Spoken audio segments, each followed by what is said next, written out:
Je vous remercie, bonsoir à tous. Je souhaite aborder cette question de l'évolution de nos pratiques alimentaires à travers ces mouvements de médicalisation, de judiciarisation, de patrimonialisation et de politisation de notre alimentation.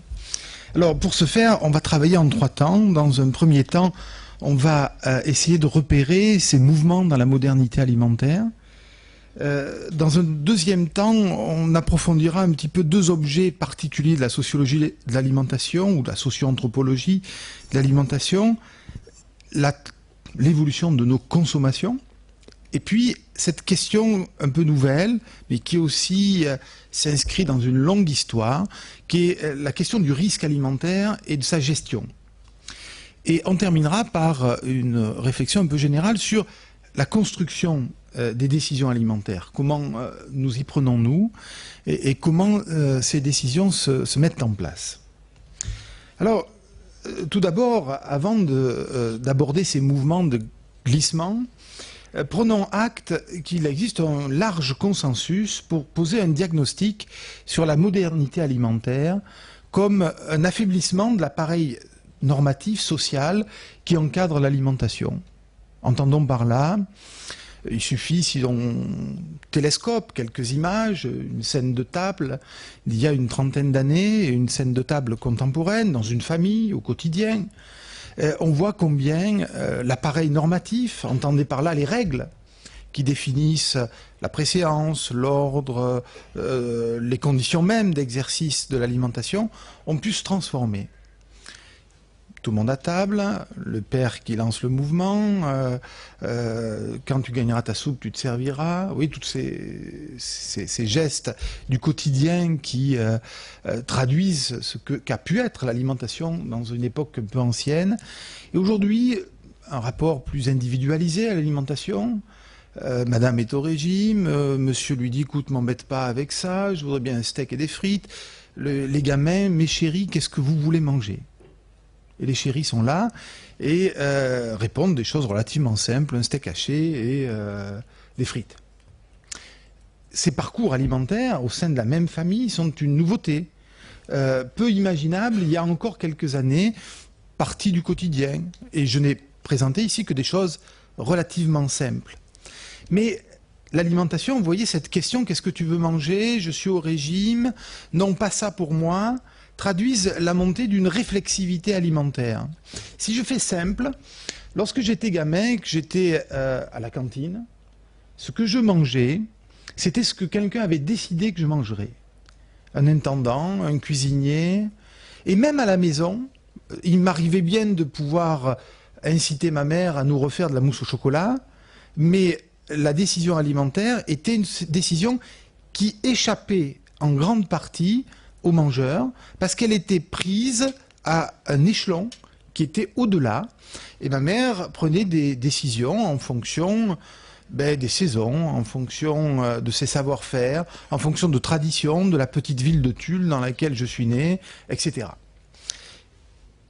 Aujourd'hui, la montée de la réflexivité nous amène à regarder l'assiette avec, dans la tête, des horizons. L'esthétique corporelle, je ne voudrais pas grossir. Pour pouvoir être beau, être aimable, parce qu'on est beaucoup plus aimable quand on est plus mince. Et je voudrais être en bonne santé, je suis un mangeur citoyen. Hein.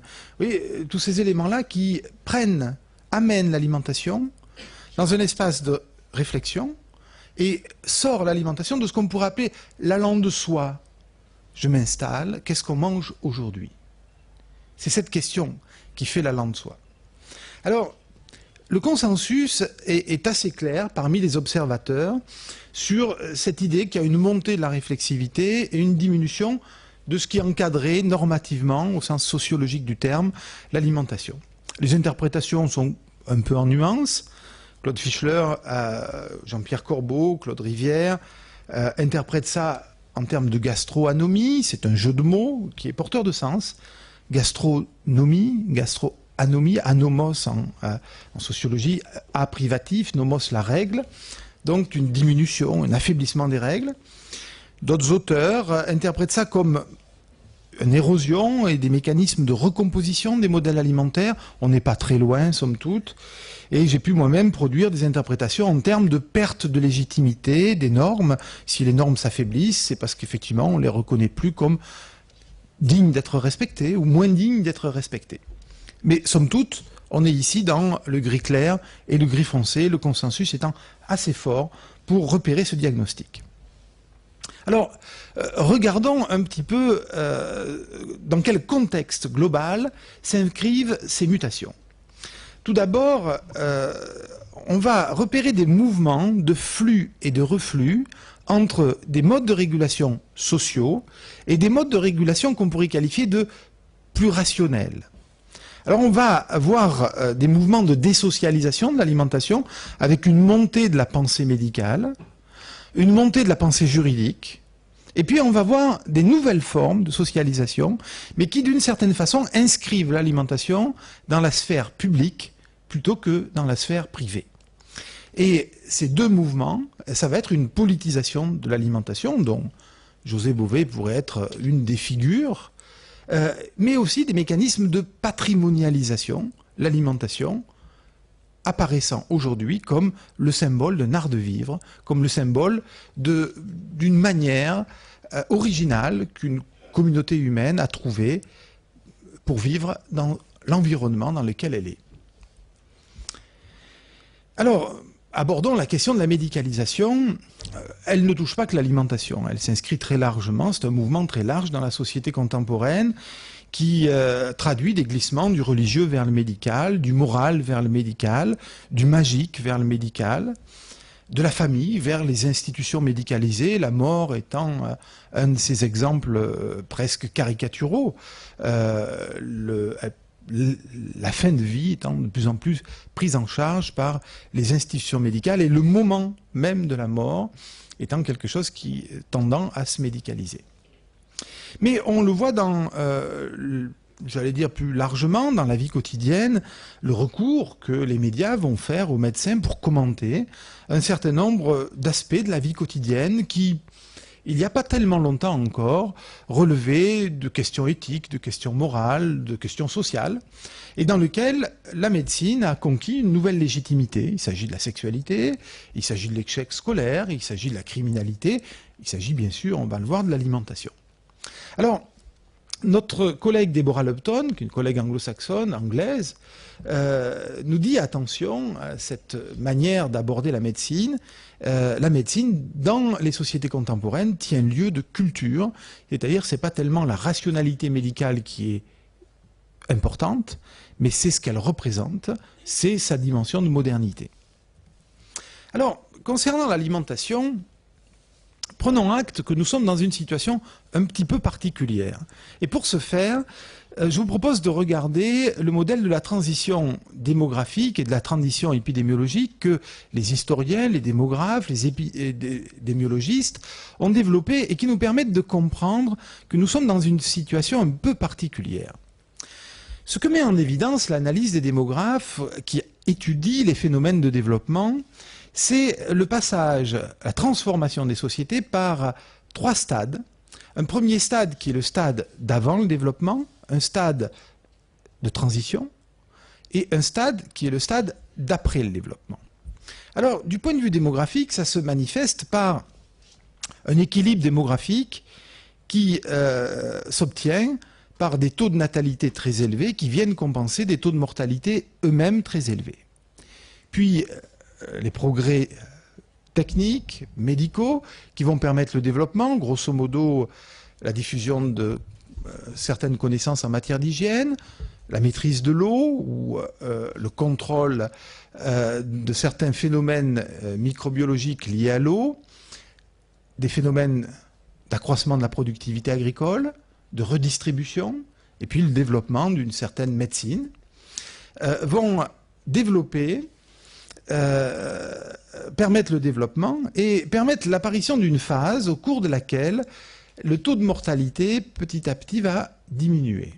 Et puis, pendant un certain temps, et qui caractérise cette phase de transition, il va y avoir un décalage entre les taux de mortalité et les taux de natalité les taux de natalité étant contrôlés par des systèmes culturels, par des valeurs liées à l'ancienne situation. Et puis, conséquence de ce décalage entre mortalité et natalité, on va avoir une poussée démographique. Cette poussée démographique, donc, caractéristique des phases de transition. Et puis, dans une phase ultérieure, eh bien, on aura, dans une vision optimiste du modèle, un phénomène de rééquilibration. Alors, ce modèle produit au sortir de la guerre par les démographes a été l'occasion d'un ensemble de réflexions, à la fois chez les épidémiologistes et chez les spécialistes de la nutrition. Et je vous propose de prendre ce modèle pour comprendre quelques aspects de la modernité, non sans avoir au préalable prolongé ce modèle de 2 phases complémentaires. Alors, dans le tableau ainsi projeté, vous retrouvez dans les premières lignes les 3 phases du modèle classique. Alors, ce tableau analyse les causes de mortalité aux différentes phases. Au stade à la première partie, la mortalité est liée à des maladies infectieuses, à des maladies de carence, à des maladies parasitaires, et on peut appeler cette période le temps des épidémies et le temps des famines. On a une espérance de vie qui est plus ou moins 40 ans, une mortalité infantile élevée, et somme toute une mortalité élevée. La phase de transition se caractérise par la régression des maladies infectieuses, de carence et parasitaires, et puis l'apparition de maladies de dégénérescence. On gagne en espérance de vie, on a une baisse de la mortalité infantile. La phase dite d'installation, qui est la 3e du modèle précédent, voit quasiment disparaître la mortalité infectieuse, voit s'installer la mortalité de dégénérescence, entendez par là les cancers et les maladies cardiovasculaires, allongement de l'espérance de vie, et les progrès de la médecine, notamment, non pas tellement dans la guérison de ces maladies, mais dans la capacité à les apprivoiser, à nous permettre de vivre de plus en plus longtemps avec elles, ont permis le développement de ce que Marcel Drul appelle la phase d'apprivoisement des maladies dégénératives, dans lequel on voit un tassement de la mortalité entre 45 et 50 ans, 55 ans, et une régression entre 55 et 75 ans des maladies chroniques. Accroissement de l'espérance de vie. Une dernière phase, qui est la phase que certains ont pu qualifier, Marcel Drul entre autres, la phase des sociopathies, met en évidence une transformation des causes de mortalité avec la montée des suicides, des morts violentes, l'apparition d'une nouvelle maladie épidémique, le sida, et puis un certain nombre de troubles du comportement alimentaire qu'on pourrait qualifier ou mettre au titre des sociopathies.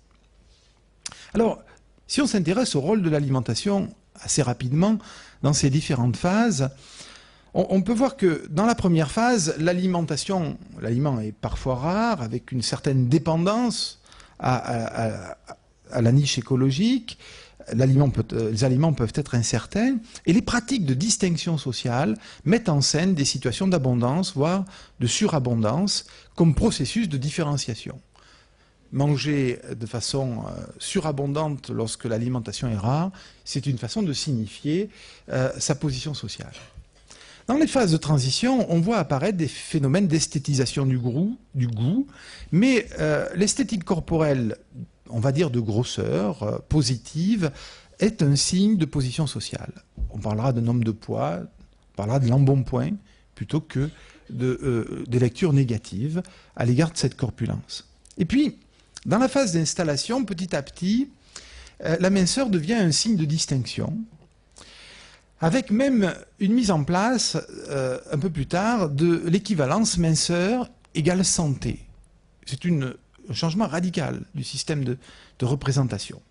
Et dans la dernière phase, on a une intensification, nous sommes en train de le vivre, du modèle d'esthétique de minceur, avec son contrepoint qui est la vision négative à l'égard des gens qui sont en situation d'obésité.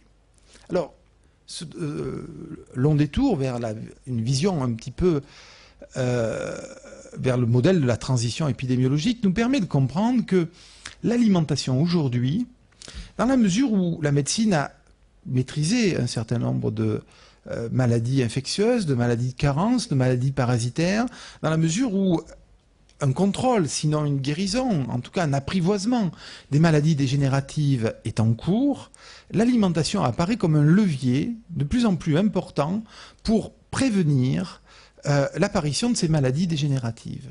Et on a ici une transformation de la vision de l'alimentation et un certain nombre de questions qui n'avaient pas véritablement de sens. Est-ce que l'huile de noix est meilleure que l'huile d'olive lorsque vous mourrez à 40 ans ou à 50 ans de maladies épidémiques? Cette question, elle n'a pas un sens redoutable. Lorsque, effectivement, on est projeté avec une espérance de vie qui augmente et un contrôle d'un certain nombre de pathologies de type infectieuse, à ce moment-là, ces questions, qui étaient des questions uniquement culturelles, deviennent des questions qui prennent une pertinence scientifique et pour lesquelles il y a une légitimité au déploiement d'une pensée médicale sur ces questions. Cependant, comprenons l'impact de cette transformation. La médicalisation a pour effet de substituer des normes médicales aux normes sociales ou morales qui organisaient le rapport à l'alimentation. Alors, qu'est-ce que je mange? Faut-il des oméga 3, des acides gras polyinsaturés? Vous voyez comment il va y avoir une transformation qui va se mettre en place. Mais l'alimentation, ce n'est pas que de la santé, parce que l'horizon santé, on ne le découvre pas. Il a toujours existé, mais il y a des hiérarchisations particulières. L'alimentation a 3 horizons principaux: la santé, le plaisir, la socialité, l'être ensemble. Et selon les époques, cette hiérarchisation peut varier. Et la médicalisation, d'une certaine façon, tend à faire passer l'horizon sanitaire, l'horizon de la santé, dans une position dominante. Alors, du point de vue de la sociologie, on tend à distinguer 2 choses. D'une part, la médicalisation au sens fort du terme, dans laquelle un conseil nutritionnel va être donné par un professionnel, nutritionniste, diététicien ou diététicienne, dans le cadre d'un contexte particulier individualisé. Et puis, un deuxième mouvement qu'on qualifie de ce barbarisme de nutritionnalisation, qui renvoie, lui, à la diffusion des connaissances nutritionnelles à travers la presse, à travers la télévision, à travers peut-être aussi des campagnes d'éducation pour la santé, et qui est un exercice beaucoup plus compliqué, parce qu'il ne s'adresse pas à une personne particulière dans un contexte particulier. Alors, la nutritionnalisation moderne, eh bien, elle a 2 effets. C'est-à-dire que les découvertes scientifiques mettent en évidence le lien entre l'alimentation et la santé, mais aussi entre l'alimentation et des pathologies. C'est-à-dire que le lien positif et le lien négatif sont exacerbés. Et de plus, le discours nutritionnel, c'est pas tout à fait hasardeux, c'est en plus pas anormal pour une discipline scientifique, est parfois fluctuant, on peut même parfois contradictoire. Et vous avez cet superbe exercice de sociologie des sciences qui a été cette première émission intitulée « J'ai décidé de maigrir », dans laquelle on avait cette posture scientifique avec cet type de régime supposé faire maigrir, et tout le monde attendait, moi le premier, qu'une émission 5 ans après nous représente les mêmes candidats pour voir ce qu'ils étaient devenus, mais nous l'attendons toujours. Le mangeur moderne est pris dans cette situation un peu curieuse où, à la recherche de l'équilibre alimentaire entre activité physique et alimentation, les décisions sont compliquées à prendre. Le problème de la médicalisation, c'est que voilà. Deuxième mouvement, le mouvement de judiciarisation, ou plus exactement de la montée du juridique. Parce que vous allez voir, on va faire une distinction entre juridication et judiciarisation. Alors, commençons par judiciarisation, c'est peut-être le mot le plus connu ou le plus facilement repérable. C'est le recours au tribunal pour régler des différends qui, jusque-là, étaient réglés socialement ou en face à face. On va dire socialement ou moralement. Les tribunaux pratiquant un arbitrage. Ce mouvement est considérablement plus développé en Amérique du Nord qu'il ne l'est en Europe, mais on assiste à un phénomène de développement de la judiciarisation. Il y a un deuxième mouvement qui caractérise mieux l'Europe, qui est la juridication. Alors, la juridication, c'est le recours juridique, non pas pour arbitrer, mais pour encadrer, on pourrait dire presque de façon préventive, pour encadrer les échanges sociaux d'un ensemble de normes qui les prédéfinissent. Alors, cet encadrement juridique de l'alimentation se développe, et on est tous d'accord avec ça, lié ou en référence à la perspective des risques sanitaires, des risques nutritionnels. Et d'une certaine façon, c'est quelque chose qui nous apparaît comme rassurant. Il se donne à voir dans les processus de certification, de traçabilité des produits. Ils permettent surtout de rechercher des responsabilités. Rappelez-vous ces intoxications alimentaires survenues avec des steaks hachés. La traçabilité permet aux distributeurs de se retourner vers l'amont et de dire mais qui est responsable? Et c'est quelque chose qui nous apparaît comme un élément pouvant construire une certaine forme de rassurance. Ceci dit, prenons bien acte qu'ils se présentent beaucoup comme la protection du consommateur, mais ils sont beaucoup au service de l'aval de la distribution, c'est-à-dire des chaînes de grande distribution qui permettent de repérer ensuite qui, sur l'amont, peut porter la responsabilité. Les conséquences de cette montée du juridique, c'est qu'on a un développement des procès contre les industries agroalimentaires. Probablement la question de l'obésité verra ces choses-là s'exacerber. On a aux États-Unis les mêmes avocats qui ont développé des procès contre les industries qui fabriquaient les cigarettes, qui aujourd'hui se posent la question de la responsabilité d'un certain nombre d'acteurs, industrie agroalimentaire, mais aussi industrie de la parapharmacie ou de l'amaigrissement, dans le développement de l'obésité. L'importance de la judiciarisation est plus grande en Europe qu'elle ne l'est aux États-Unis, où on a un recours aux tribunaux beaucoup plus systématique. Le développement de la juridication est lié à la multiplication des instances de production de droit et également à un certain nombre de dispositifs qui normalisent l'action collective. Entendez par là les labels, les chartes de qualité, les processus de certification. Le troisième mouvement, c'est le développement de la patrimonialisation de l'alimentation. Alors on a ici, prenons acte que le mot patrimoine s'est transformé de façon radicale dans les années qui viennent de s'écouler. On a vu une extension de la notion de la sphère privée à la sphère publique et de l'immatériel, du matériel à l'immatériel. On parle aujourd'hui de patrimoine immatériel et l'UNESCO développe même aujourd'hui une inscription d'un certain nombre de traditions culturelles comme patrimoine mondial de l'humanité. Une réunion avait lieu le week-end dernier pour savoir si la gastronomie française pourrait être inscrite comme patrimoine mondial de l'humanité. Alors, on a une inclusion de certaines pratiques de distinction. C'est un phénomène très étonnant.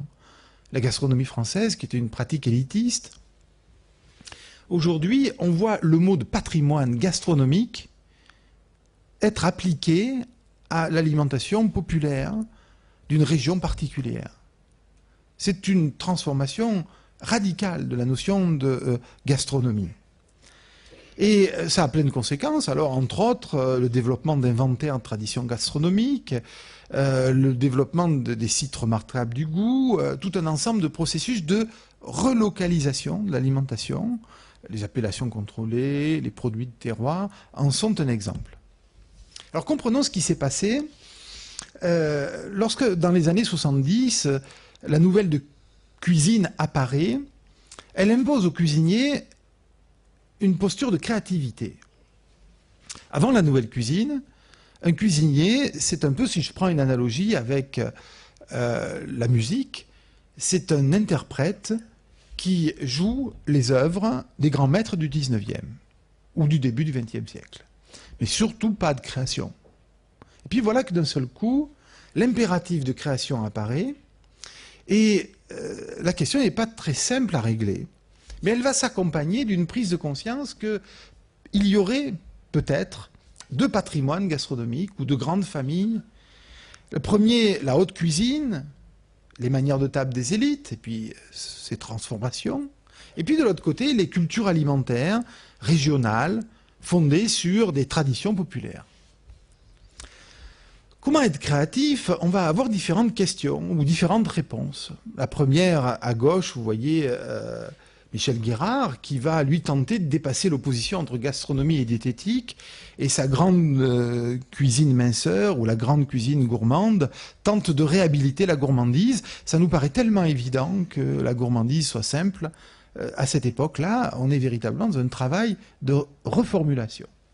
Puis on a Alain Sandrins, qui lui pratique une autre posture, qu'une espèce d'archéologie culinaire, nous dit-il, où il va remonter dans l'histoire de la gastronomie pour trouver son inspiration. Mais ce qui m'intéresse le plus, aujourd'hui, c'est la posture qu'on peut qualifier de nouvelle cuisine de terroir, qui va développer un ressourcement des pratiques culinaires dans les traditions locales.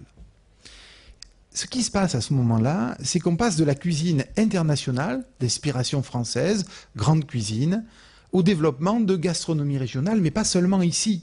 Et les conséquences vont être extrêmement importantes. Et nos grands cuisiniers qui, à cette époque, partent en Asie ou en Amérique du Nord pour porter la bonne parole de la nouvelle cuisine, regardent les cuisines locales plus comme quelque chose avec condescendance, qui serait de l'ordre du populaire, mais au sens négatif du terme, mais comme une source d'inspiration possible. La nouvelle cuisine française va en tirer parti, et puis on va voir émerger un peu partout des nouvelles cuisines norvégiennes, québécoises, japonaises, australiennes, espagnoles, et avec de jeunes chefs qui vont porter haut le talent de leur cuisine. Puis ces choses vont évoluer pour déboucher sur des cuisines fusion. Alors il y a aussi on peut développer certaines critiques. On pourra voir quelques éléments de confusion dans certains cas, mais on a l'émergence de gastronomie du monde. Et le discours qui s'est produit récemment sur y a-t-il toujours un leadership français en matière de gastronomie peut être regardé de façon un peu franchouillarde, un peu cocorico, en s'inquiétant du leadership de la France qui pourrait... On peut le regarder de façon extrêmement positive et souhaiter la bienvenue à ces grands chefs qui portent haut une posture créative et culturelle de la gastronomie. Et l'inspiration locale participe de cette création. Bienvenue à messieurs Ferran Adria, Juan-Marie Arzac, Thomas Keller et Eston Blumenthal. Mais cette idée de terroir, c'est une histoire qui est très longue. Parce que lorsque, après la Révolution française, on départementalise la France, on voit apparaître les premiers mouvements de résistance qui vont utiliser les gastronomies régionales, les langues régionales, comme des façons de résister à la construction et à l'homogénéisation de l'État français. Ces questions, on va les retrouver lorsque l'Europe va se constituer. On verra comment, au moment de... en 93, lorsqu'on négocie la construction de l'Europe et l'entrée et les relations avec l'OMC, comment ces questions alimentaires, ces questions deviennent des questions identitaires. En même temps, vous avez une posture patrimoniale. On va se mettre à dresser des inventaires. À partir des années 80, des inventaires des cuisines régionales françaises. Et la dernière réflexion en date a été portée par le Conseil de l'Europe en 2006, avec un travail sur les inventaires des cuisines de l'Europe. Dernier mouvement, c'est le mouvement de politisation. L'alimentation, vous avez ici deux questions fondamentales. Faut-il canoniser José Bové? Vous voyez qu'on sort l'alimentation de la sphère privée pour la faire rentrer dans la sphère publique, et l'alimentation devient un levier revendicatif, le symbole d'un choix de société, le symbole de questions fondamentales sur l'organisation du commerce, sur l'organisation des sociétés modernes. Le politique affirme son autorité sur l'alimentation au nom du risque sanitaire, mais aussi au nom de ce que représente l'alimentation, et le mouvement de patrimonialisation dont nous venons de voir certains aspects dans la grande cuisine est aussi très largement dirigé, conduit par les politiques ou par le politique, les inventaires du CNAC, les musées de tradition populaire qui prennent la dimension alimentaire pour participer à la mise en scène des identités, sont des éléments qui sont utilisés par la sphère politique. Alors, quelques conséquences de la politisation. L'alimentation devient l'objet de débats.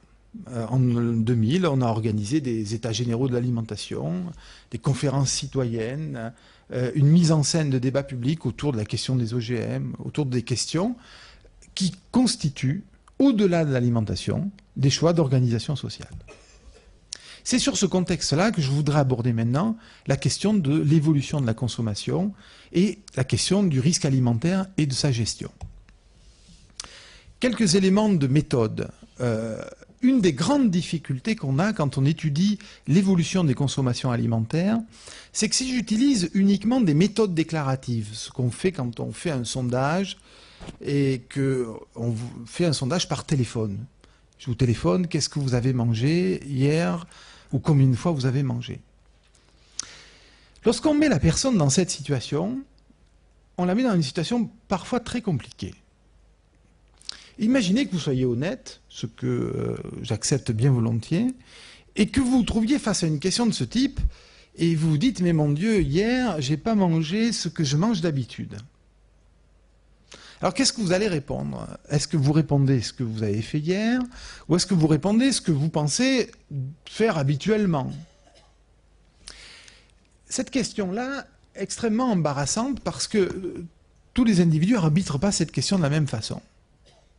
Et donc, quand on utilise uniquement des données déclaratives un peu lointaines, eh bien, ce qu'on collecte, c'est souvent des normes sociales, c'est-à-dire ce que vous pensez que vous faites habituellement.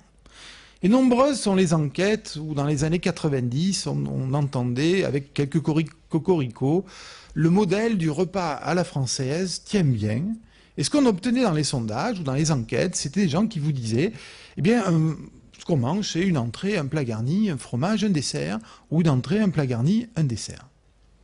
Alors, cette question-là, on a essayé d'avancer en prenant acte qu'il fallait peut-être essayer de libérer la personne avant l'enquête de ce qui était son appareil normatif. Alors, on s'y prend de la façon suivante. On fait une enquête et je vous propose la question suivante. Pour vous, un vrai petit déjeuner, qu'est-ce que c'est? Pour vous, un vrai repas de midi, qu'est-ce que c'est? Alors, ce que vous m'expliquez en me disant ça, vous me dites ce qui est votre norme. Votre norme, c'est à la fois le résultat de vos traditions, de vos conceptions peut-être modernisées par la nutritionnalisation, mais ce n'est pas forcément ce que vous faites. Et puis ensuite, je vous dis, d'accord, je collecte tout ça. Et ensuite, je vous dis, mais maintenant, ce qui m'intéresse, c'est ce que vous avez fait hier, même si c'est différent. Et je vous ai libéré de votre appareil normatif, et on peut passer à la reconstruction des journées. Alors, je vais vous faire voir ce que ça donne comme résultat. Alors, prenons l'exemple du petit déjeuner. Vous avez ici les normes, c'est-à-dire la réponse à la question, pour vous, un vrai petit déjeuner, qu'est-ce que c'est? Alors, je vais faire vite, regardez là, il y en a 27% qui nous disent, c'est ce qu'on appelle dans les hôtels un petit déjeuner anglo-saxon, c'est-à-dire la boisson chaude, le pain, le beurre, la confiture ou les croissants, et du fromage, un œuf, ou de la charcuterie, mais quelque chose d'autre, solide et salé. Vous voyez ici 13% de gens qui me disent uniquement une boisson. Regardez les petits déjeuners consommés à l'échelle de la population. Vous voyez les 27%, ils sont devenus 7%.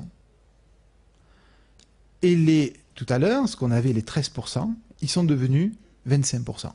Un quart de la population française déjeune avec uniquement une boisson.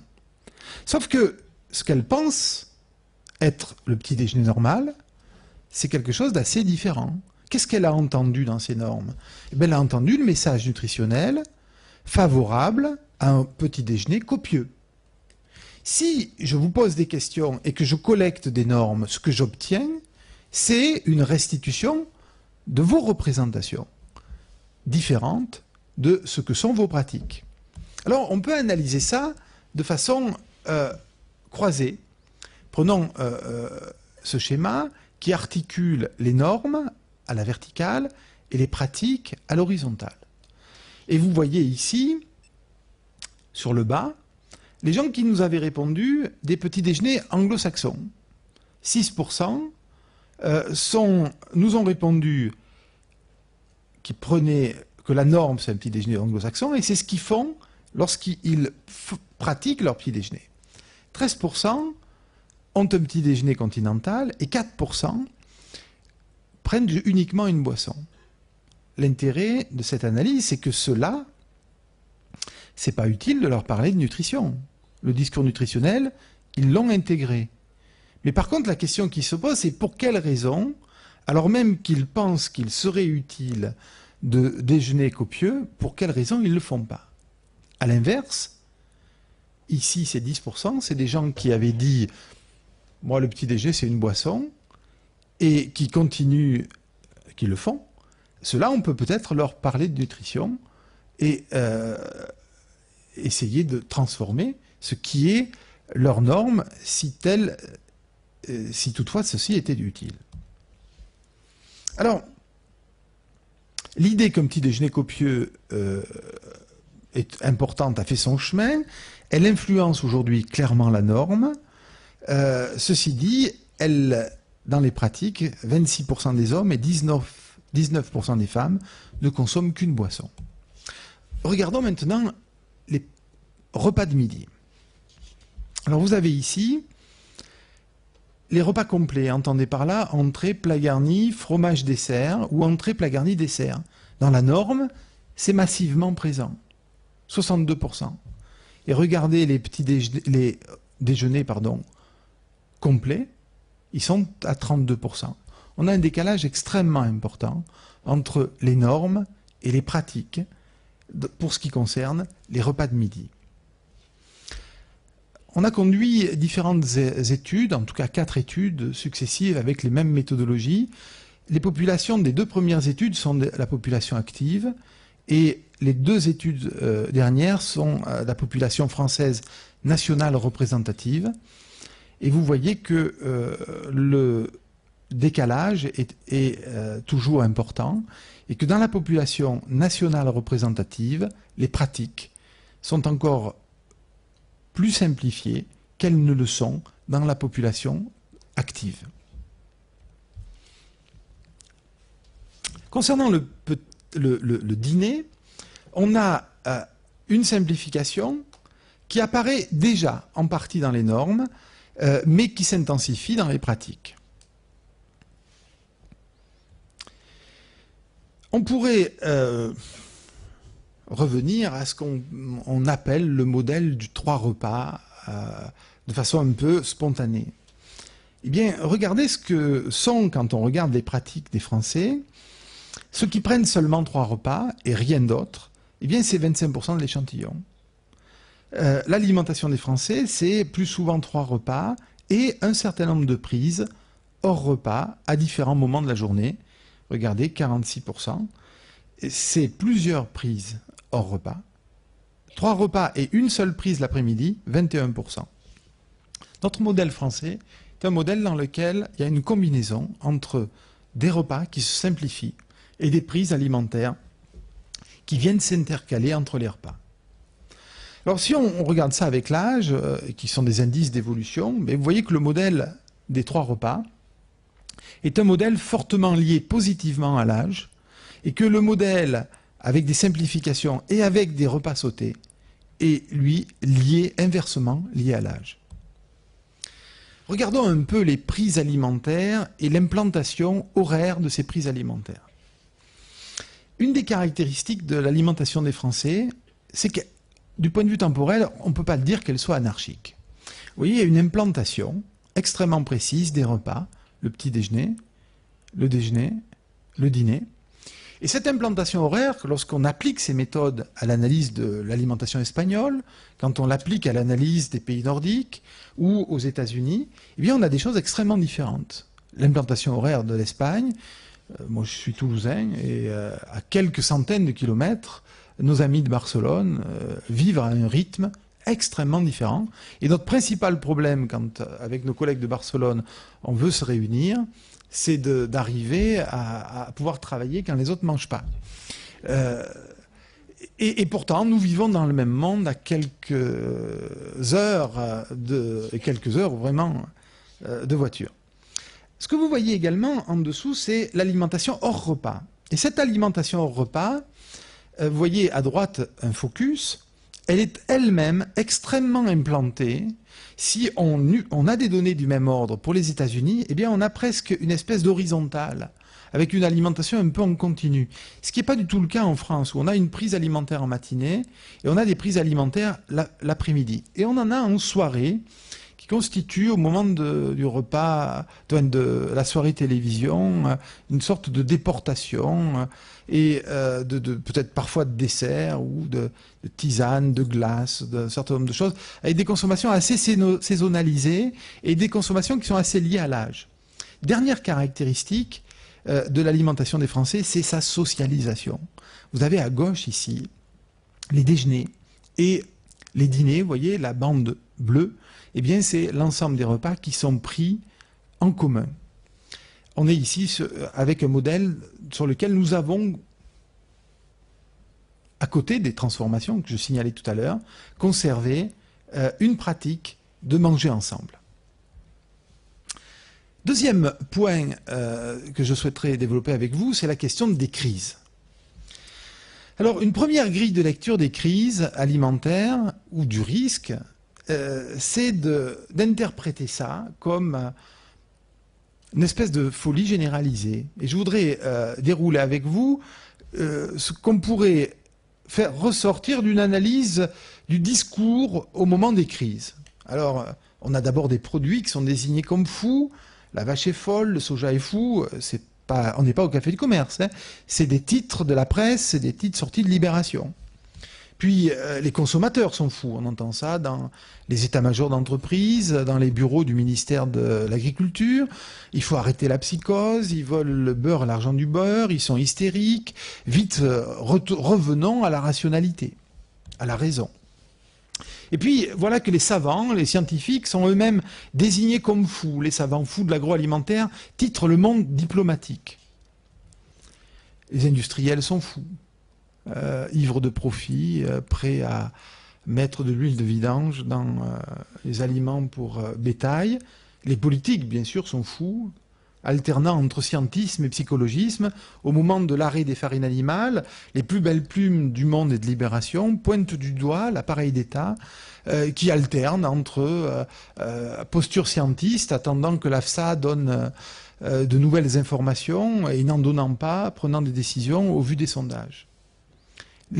Ce à quoi les politiques répondent, j'ai pris Chirac, mais j'aurais pu en prendre d'autres, c'est pas la vache qui est folle, c'est la presse, dit-il un jour à une réunion européenne, et le procès va être instruit de la presse qui cherche à faire de l'argent et des gros titres sur une affaire qu'elle gonflerait de façon médiatique.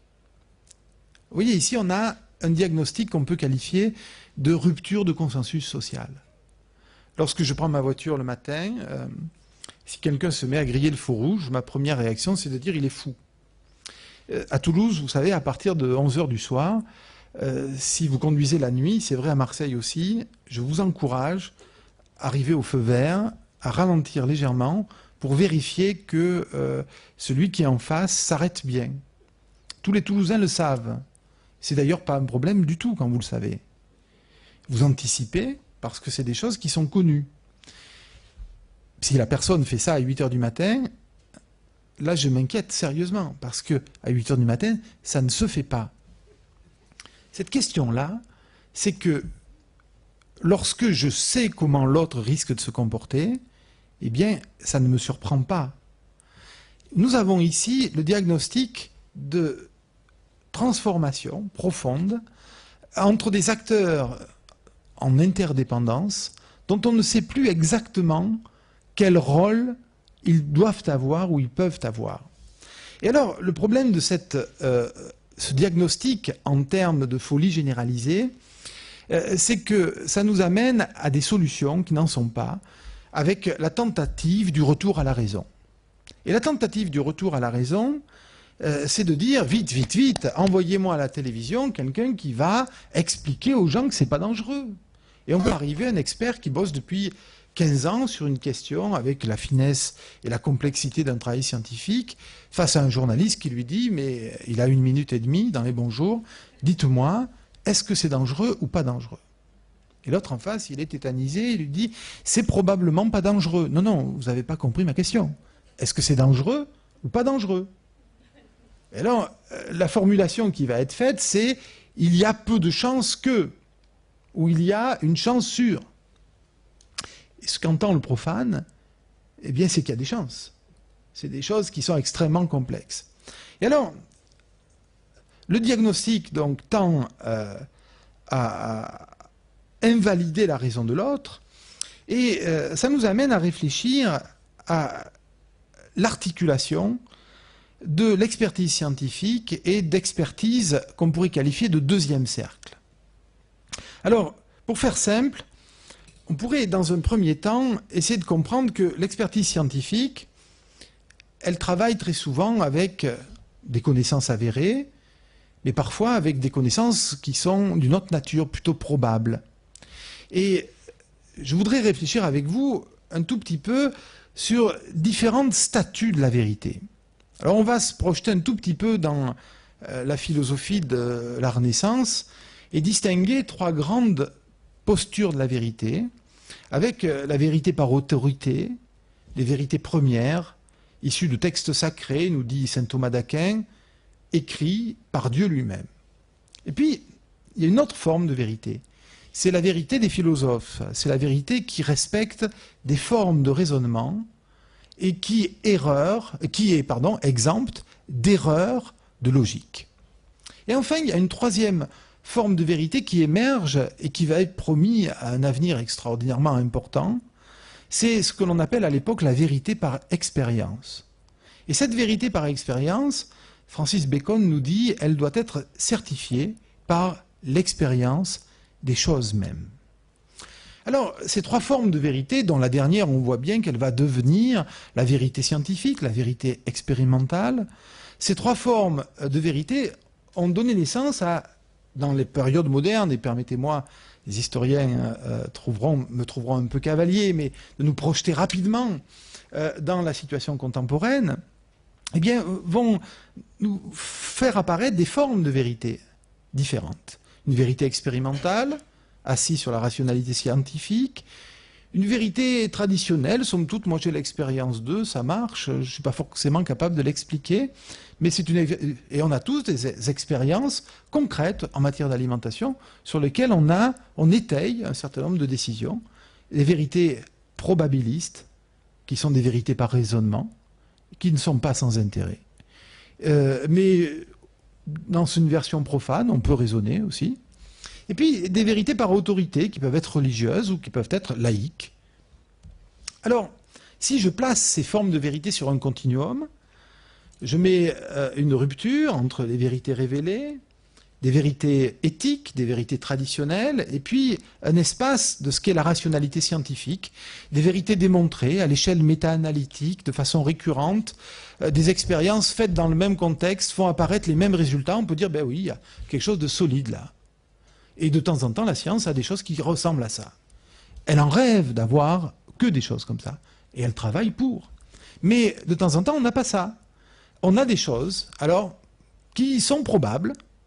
On peut dire avec une certaine probabilité que. du point de vue scientifique. Et dans les expertises scientifiques, on parlera de preuves de niveau 3 ou de niveau 2. Et puis, il y a des choses pour lesquelles on peut raisonnablement penser à l'intérieur de l'espace scientifique que les choses sont comme ça. Et de façon assez légitime, l'expertise scientifique doit se déployer sur ces 3 niveaux. Mais lorsqu'on est dans des domaines scientifiques où le démontrer n'est pas très lourd, eh bien, l'expertise scientifique, elle a tendance à raisonner. Et quand elle raisonne, eh bien, elle raisonne avec des choses que la sociologie des sciences nous a appris à regarder comme des raisonnements en valeur. C'est-à-dire que de temps en temps, s'immiscent dans le discours apparemment scientifique les systèmes de valeurs des sociétés et des groupes sociaux auxquels appartiennent les chercheurs. Alors on peut avoir intérêt, vous voyez, à voir articuler l'espace de raisonnement profane du moderne, qui a une culture scientifique plus ou moins développée, et l'espace de raisonnement scientifique. Et c'est ce qu'on appelle le traitement des crises en double cercle. C'est-à-dire qu'on va avoir un premier cercle qui va évaluer le risque, et un deuxième cercle qui va travailler sur la perception des risques. Et la perception, c'est quoi? C'est la vision peut-être déformée, mais en tout cas importante, de ce que le citoyen, les consommateurs, eux, ressentent et voient. Et à ce moment-là, on peut développer une analyse en premier cercle, une analyse en deuxième cercle, qui analyse les différentes perceptions et les stratégies des catégories d'acteurs, pour permettre ensuite un travail d'ingénierie juridique et permettre ensuite aux politiques de construire des décisions. Il n'y a rien de plus compliqué que de passer de la décision scientifique, de l'analyse scientifique, à la décision politique en matière d'alimentation. Un exemple très simple. Si vous voulez régler scientifiquement les questions de l'hystéria, c'est scientifiquement pas très compliqué, faites bouillir le lait. Mais en même temps, c'est plus de fromage au lait cru, c'est des filières industrielles qui se trouvent dans des situations de transformation, et c'est des œuvres culturelles, les produits alimentaires au lait cru, qui sont des choix de société. Alors on peut y réfléchir autrement et essayer de voir comment, quelle population à risque, quelle mise en place de systèmes d'information, orientés vers les populations à risque, qui permettent ensuite de mettre en place un dispositif de gestion des risques qui ne soit pas un passage direct d'une analyse scientifique à une décision. J'en arrive à la décision. Le modèle que je voudrais soutenir, c'est le modèle de la théorie sociologique des rationalités alimentaires. L'idée, c'est de tenter d'élargir le modèle classique de la théorie économique du choix rationnel en distinguant différentes formes de rationalité, des rationalités en finalité, des rationalités en valeur et des rationalités en routine. La première forme de rationalité, qui concerne l'alimentation, elle concerne d'autres aspects, consiste à regarder le comportement alimentaire comme régulé par des raisonnements qui tiennent compte des conséquences de l'alimentation. Conséquences sur la santé, conséquences esthétiques, conséquences spirituelles éventuellement, économiques, hédoniques. Pour pouvoir utiliser ce modèle, qui est quand même le modèle dominant de la pensée rationnelle véhiculée par l'approche scientifique, rationnelle scientifique. Eh bien, il faut un certain nombre de prérequis, il faut des qualités formelles d'exposé, et quand je parle à ça, je pense aux qualités formelles d'exposé du discours nutritionnel ou du discours sur l'alimentation.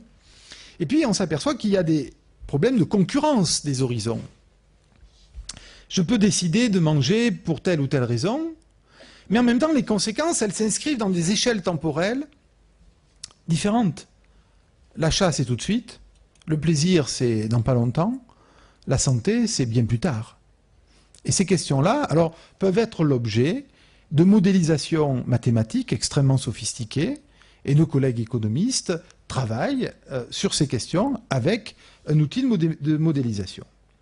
La façon dont on s'attaque à l'alimentation dans cette perspective, soit pour des raisons de santé publique, soit pour des raisons de marketing, consiste à modifier le stock d'informations des acteurs en essayant de remplacer leurs idées fausses par des idées justes et en pensant que lorsqu'ils ont des bonnes informations, eh bien, ils vont faire les bons calculs.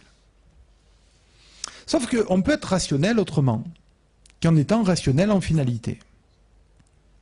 On peut être rationnel, non pas en prenant en compte les conséquences, mais en respectant un certain nombre de principes, de valeurs. Et cette question-là transforme l'analyse. C'est-à-dire que ici, si je prends ma décision, c'est, j'allais dire, presque peu importe les conséquences. Ce qui est important, c'est le respect d'un certain nombre de principes. Prenons un exemple dans l'ordre politique. On a pu entendre des gens qui disent « je préfère perdre les élections que de m'allier avec tel ou tel partenaire ». Cette question-là, du point de vue de la finalité dans une échelle temporelle courte, apparaît comme négative, comme conséquence. Ce qui, c'est pas la finalité qui est prise en compte. Ce qui est pris en compte, c'est le respect d'un principe. Mais en même temps, lorsqu'on se situe à une échelle temporelle plus longue, l'analyse en finalité, la décision en valeur et en finalité, ne sont pas aussi contradictoires qu'ils pourraient y paraître. Quelques années plus tard, je peux revenir devant mes électeurs et tirer le bénéfice d'une décision en valeur, cette fois-ci en finalité. Et somme toute, nous passons notre temps, tous les matins, à prendre des décisions, ou tous les jours, à prendre des décisions, dans lesquelles nous arbitrons à la fois des éléments en finalité et des éléments en valeur. Mais dans l'alimentation, cette question est relativement importante. Je vous invite à manger, je vous propose un certain nombre de choses. La réponse que vous me faites est une réponse qui est très souvent une réponse qui respecte ou pas les valeurs, mais la plupart du temps les respecte. Et ces questions des valeurs, c'est que la question alors, c'est qu'est-ce qui rend légitime une valeur à tel point qu'on va la respecter? Alors on a des valeurs qui peuvent être de type charismatique, de type traditionnel, de type rationnel. Et on retrouve ici le problème de la médicalisation. Car un très grand nombre de pratiques alimentaires sont des pratiques en valeur qui respectent non pas la finalité scientifique, mais les apparences de la science, c'est-à-dire la science comme une valeur.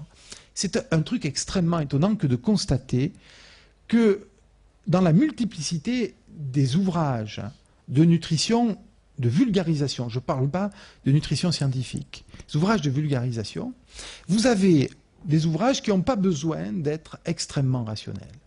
Et vous avez une littérature qui est relativement contradictoire même, avec des méthodes extrêmement différentes. Et vous pouvez avoir des consommateurs qui achètent ces mêmes ouvrages, qui disent des choses qui, du point de vue scientifique, sont partiellement contradictoires. L'usage qui en est fait n'est pas un usage scientifique au sens classique, mais c'est un usage en termes de valeur de la science. La science me donne des règles pour manger. L'important n'est pas tellement l'analyse formelle de la rationalité véhiculée par le message, mais le fait que l'émetteur ait une posture scientifique. Et puis, il ne faudrait pas croire qu'on décide tout le temps de façon raisonnée. Un très grand nombre de décisions alimentaires sont des décisions qui sont prises en routine. Alors, j'ai pour habitude de dire, moi je suis consommateur d'une certaine marque de café, j'aime ce café, j'ai probablement un jour décidé de le comparer à d'autres et de le choisir, mais aujourd'hui quand je fais les courses, vous pouvez me mettre 20 centimes de réduction, c'est quelque chose que je ne regarde pas. Quand je vais au supermarché, je déclenche une routine, je sais où est le café, je prends le café et je le mets dans mon caddie. Et un tas de pratiques, qu'est-ce qu'on fait aujourd'hui à manger en dessert? La question c'est, je sais pas, je fais un dessert ou j'en fais pas. La question c'est qu'est-ce qu'on fait? Et la question elle est prédéterminée par des cadres, par des mécanismes, par des logiques qui sont des logiques non pensées, qui sont des logiques routinisées. Et ces routines dans l'alimentation, elles sont de deux natures. Il y a des routines héritées, par exemple une structure de repas, c'est quelque chose que j'ai hérité. Moi, je suis encore de ceux qui mangent une entrée, un plat, un dessert. De temps en temps, on saute l'entrée, mais quand même, j'aime bien l'entrée. Et c'est quelque chose qui est assez spontanément, je vais dire, qu'est-ce qu'on mange en entrée? Et ce raisonnement-là est quelque chose est déterminé par des structures qui sont mises en place. Cette rationalité en routine, eh bien, c'est quelque chose qui n'est pas raisonné et fonctionne encore dans ce qu'on appelle l'allant de soi. Alors, ça nous amène à regarder l'alimentation comme l'utilisation de différentes formes de raisonnement. Un grand nombre de choses sont raisonnées en routine. Un certain nombre de choses sont raisonnées de façon instrumentale, c'est-à-dire en prenant en compte les conséquences des décisions. D'autres choses sont raisonnées en valeur. Mais le tout se met ou fonctionne sur des arrière-plans culturels qui traduisent l'évolution des relations hommes-animales, avec la montée, par exemple, de la sensibilité à l'égard de ce que les anglo-saxons appellent animal welfare, avec l'importance de la relation au plaisir, avec les mécanismes de médicalisation, de judiciarisation, de politisation. Et donc, on est dans un raisonnement qui prend des formes multiples et qui s'inscrit dans des arrière-plans culturels.